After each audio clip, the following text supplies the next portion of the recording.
আজ পয়লা ফাল্গুন ও বিশ্ব ভালোবাসা দিবস উপলক্ষে দেখতে পাচ্ছেন অনেক দর্শনার্থীরা এসেছেন সোনারগাঁয় এবং বিভিন্ন শিল্পীরা গান পরিবেশন করছেন মঞ্চে। সোনারগাঁও লোকশিল্প জাদুঘরে আমার সাথে রয়েছে বাগিনা লিখন, আমি আর লিখন দুজন এসেছি সোনারগাঁও জাদুঘরে।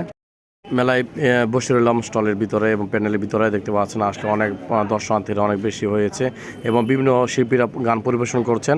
কিন্তু আমি অনেক ইচ্ছা ছিল গানটা দেখানো, কিন্তু সমস্যা হচ্ছে ফেসবুকের গাইডলাইন রয়েছে যে গাইডলাইন নবান্ন করলে কিন্তু সমস্যা হবে, যেহেতু এখানে মিউজিকের ব্যাপার রয়েছে। তাই আমি আপনাদের গান মিউজিকটা দেখাচ্ছি না এবং গান শুনতে পারলাম না, এই জন্য আন্তরিকভাবে দুঃখিত। খুবই ভালো লাগছে এমন একটা পরিবেশে এসে। সোনারগাঁও লোকশিল্প জাদুঘরে বিভিন্ন রকমের রাইড রয়েছে, আপনারা এখানে আসতে পারেন পরিবারকে নিয়ে এবং বাচ্চাদের নিয়ে, এবং তারা কিন্তু অনেক খুশি হবে। এখানে এই যে দেখতে পাচ্ছেন ঘোরার মতো রাইডটা খুবই সুন্দর। এই রাইডটার নাম কি আমার জানা নাই, খুবই সুন্দর দেখতে এবং এই রাইডের টিকিটের মূল্য হচ্ছে 50 টাকা করে। আপনারা অবশ্যই এখানে আসবেন, বাচ্চারা অনেক আনন্দ উপভোগ করবে এবং ভালো একটা সময় আপনারা কাটাতে পারবেন। অবশ্যই এখানে আসবেন, মন ভালো হয়ে যাবে আপনাদের।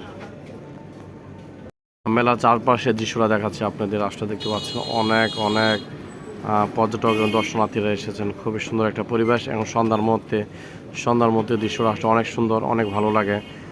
এখানে ফুচকা থেকে শুরু করে চটপটি এবং বিভিন্ন রকমের কাপড়ের দোকানও কিন্তু রয়েছে, জামদানি, মসলিন। এবং সন্ধ্যার মধ্যে মেলা জমে গেছে, সন্ধ্যার দৃশ্য সোনারগাঁও লোকশিল্প জাদুঘরে দেখতে পাচ্ছেন।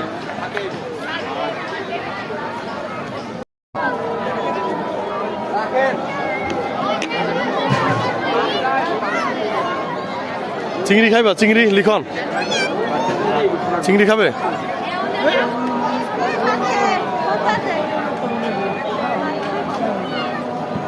এখন কি খাবা?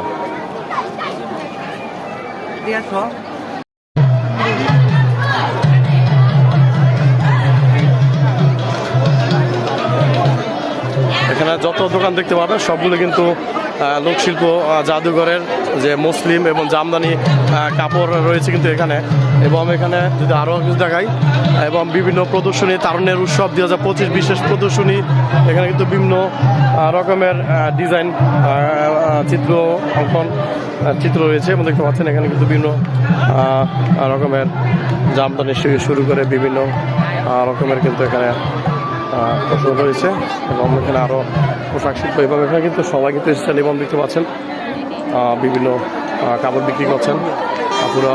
এবং এখানে পর্যটক কিন্তু অনেকে বলেছিলেন যে বিক্রেতা, তারা বলছেন যে আসলে এখানে গত বছর যে একটা বিক্রি হতো সে তুলনায় কিন্তু বিক্রি খুবই কম, কারণ আগের মতো কিন্তু এখন বিক্রি হচ্ছে না। এখানে যদি আপনি আপনাদের দেখাই, দেখতে পাচ্ছেন চারপাশে কিন্তু বিভিন্ন পর্যটকরা তারা কিন্তু কেনাকাটা করছেন এবং বেশিরভাগ কেনাকাটা থেকে ঘোরার জন্য সবাই এসেছেন বেশিরভাগ মানুষ। যেমন এটা বিক্রেতাদের দাবি যে আসলে গত বছর যে বিক্রি ছিল সেটা তুলনায় কিন্তু এখন কম, বেচাকেনা খুব কম। বেশিরভাগ মানুষ কিন্তু ঘুরতে আসেন পরিবার বন্ধু বান্ধবদের নিয়ে, যেহেতু সন্ধ্যা মুহূর্তে